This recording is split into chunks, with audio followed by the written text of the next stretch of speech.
उम्मीद करता हूँ आप सभी अच्छे होंगे। तो फ्रेंड्स आज हम बात करेंगे वारी एनर्जीज़ लिमिटेड शेयर के ऊपर में। आज के सेशन में स्टॉक आप देखेंगे लगभग हमें यहाँ पे 17% ऊपर देखने को मिल रहा है और अभी जो स्टॉक है वो 3076 रुपीज़ के करीब ट्रेड करता हुआ देखने को मिल रहा है और इस कंपनी के कल हमें रिजल्ट्स आते हुए देखने को मिले था, उसी का हमें रिएक्शन ये देखने को मिल रहा है कि आज जो स्टॉक है लगभग हमें अपर सर्किट पर छूता हुआ देखने को मिल रहा है। यहाँ पे अगर 20% का अपर सर्किट हमें देखने को मिलेगा, लगभग 3139 रुपीज़ के करीब हमें यहाँ पे इसका अपर सर्किट लॉक होता हुआ देखने को मिलेगा। तो अगर यहाँ पर आज 20% का अपर सर्किट लॉक होता है तो हो सकता है कि कल के सेशन में भी ये गैप अप ही होता हुआ देखने को मिले। अब एक चीज़ ज़रूर ध्यान रखें, बहुत ज़्यादा सावधानी रखें, क्योंकि अगर आप यहाँ पर ट्रैप होते हैं तो यहाँ पर अगर आप ट्रैप होते हैं दोस्तों, तो क्योंकि आप देखो तो यहाँ पे बहुत ज़्यादा आज हमें अच्छा खासा यहाँ पे गेन होता हुआ देखने को मिला, 17.5% का लगभग यहाँ पे हमें यहाँ पे जो स्टॉक में गेन होता हुआ देखने को मिला। तो इस वजह से फ्रेश एंट्री के लिए तो बिल्कुल भी ये जो स्टॉक है वो बिल्कुल भी अवॉइड रहेगा। ये लेवल्स जो ऐसे हैं वो ये बाइंग के लेवल नहीं है दोस्तों, ये बाई करने के लेवल नहीं। बाई करने का जो लेवल था जब ये स्टॉक 2100 रुपये के करीब आया था वो था, क्योंकि होता क्या है अब ये यहाँ पर हमें ये रैली देखने को मिल रही है, तो इसी रैली में रिटेलर्स क्या होते हैं वो ट्रैप हो जाते हैं और फिर यहाँ से वेट करते हैं कि वापस से ये लेवल्स आते हुए देखने को मिले। हो सकता है कल बढ़ जाए या हो सकता है ना बढ़े, बट यहाँ पे जो लेवल है, अप्रोच है, वो हमें गलत देखने को मिलती है।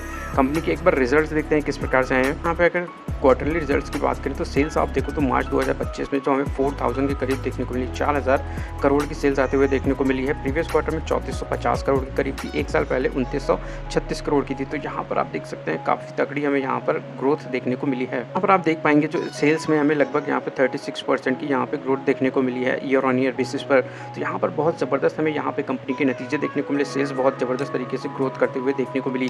वहीं अगर आप देखिए ऑपरेटिंग प्रॉफिट मार्जिन वो भी हमें 23% के देखने को मिले हैं, काफ़ी तगड़े तरीके से हमें बढ़ते हुए यहाँ पर देखने को मिले हैं। एक साल पहले देखिए मात्र 14% के ऑपरेटिंग प्रॉफिट मार्जिन थे, प्रीवियस क्वार्टर में 21% के थे, अभी देखिए 23% के हमें यहाँ पे ऑपरेटिंग प्रॉफिट मार्जिन देखने को मिल रहे हैं। तो यानी कि लगातार हमें जो कंपनी का जो OPM है वो भी हमें बढ़ता हुआ देखने को मिल रहा है, विच इज़ वेरी गुड।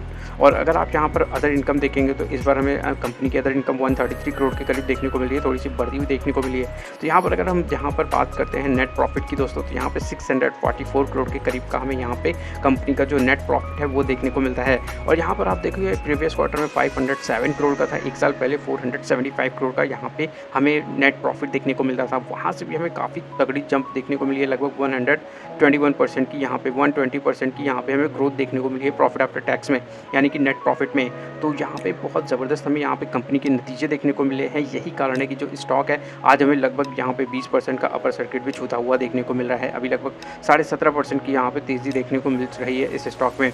लेकिन अब यहाँ पे स्टॉक में फ्रेश एंट्री लेने वाला बिल्कुल भी नहीं है दोस्तों। यहाँ पर या तो अब आप यहाँ पर अभी जो रिजल्ट का रिएक्शन हमें देखने को मिल रहा है, थोड़ा सा 1-2 दिन 3 दिन का टाइम हमें देखने को मिल सकता है, तो हो सकता है तब हमें स्टॉक में कूल ऑफ देखने को मिले। तो यहाँ पे थोड़ा सा वेट करना चाहिए। अगर फ्रेश एंट्री बनाना है थोड़ा करेक्शन देखें, तो यहाँ पे अगर थोड़ा सा करेक्शन होता है उसके बाद स्टॉक में अच्छा स्ट्रेंथ हमें वापस से देखने को मिल सकता है।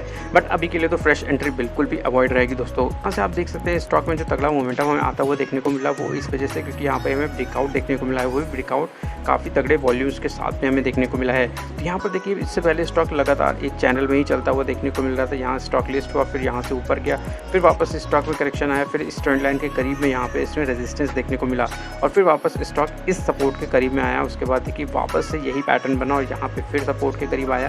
तो बाइंग का लेवल क्या था दोस्तों, ये अपॉर्चुनिटी थी। यहाँ पर जब स्टॉक इस लेवल के करीब था तब ये अपॉर्चुनिटी थी दोस्तों, लगभग 2000 रुपये के करीब में। 2000 रुपये के यही चीज़ होती है दोस्तों, जब अगर आप कोई भी कंपनी बाई करने चाहते हैं या स्टॉक परचेज करने चाहते हैं तो एक बार उसका आप बिजनेस ज़रूर देखें।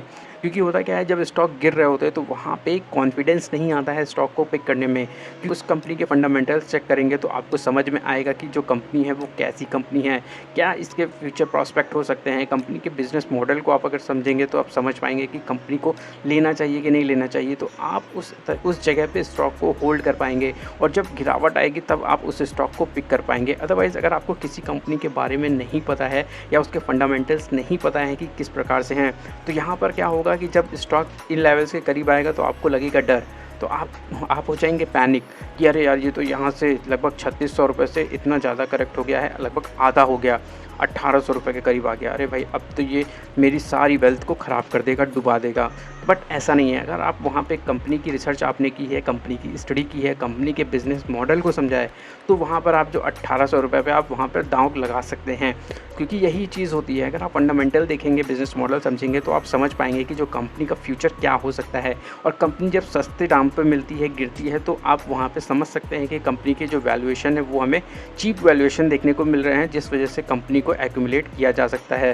तो यही चीज़ें होती हैं, अगर आप फंडामेंटल्स देखेंगे, बिज़नेस मॉडल समझेंगे, तो आप क्लियरली स्टॉक को बाय कर पाएँगे। बट यहाँ पे बिल्कुल भी बाय करने का बिल्कुल भी सजेशन नहीं रहेगा।